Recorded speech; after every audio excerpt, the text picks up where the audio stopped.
Now I want to go back here to the United States, where former Empire actor Jussie Smollett is back in the spotlight. Now, this is months after he claimed he was the victim of a racist attack. And guess what? He's now going to go after the city of Chicago. Now, he's alleging that his treatment at the hands of Chicago police caused him extreme distress.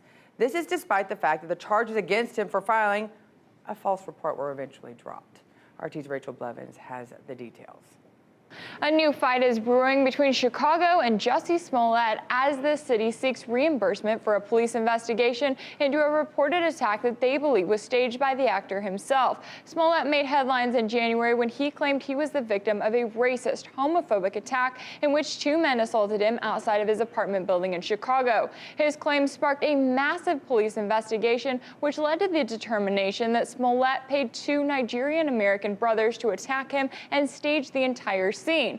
Now, while Smollett was charged by a grand jury with the crime of filing a false police report in February, the charges against him were dropped in March, and the scandal cost him his role on the TV show Empire. He agreed to forfeit his $10,000 bond to the city of Chicago in order for the charges to be dropped, and the judge granted his motion to seal all criminal records in the case. But the city of Chicago is arguing that Smollett should be forced to pay more than $130,000 to cover the overtime pay the city spent while conducting an investigation into his claims.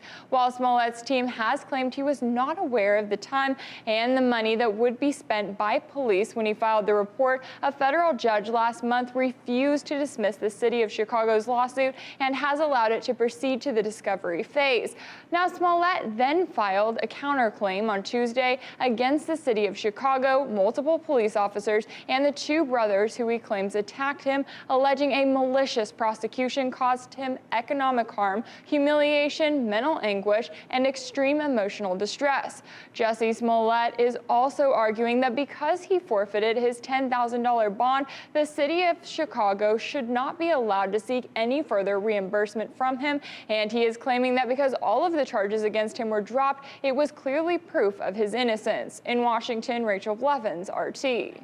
It's hard to clear through the debris and get right down to the nitty-gritty that is real news. New details are coming to light in the case of Jeffrey Epstein as more spread between the 2-year Treasury yield and the 10-year Treasury yield. Several hundred students are staging a sit-in. The Amazon rainforest, and the blame game is underway.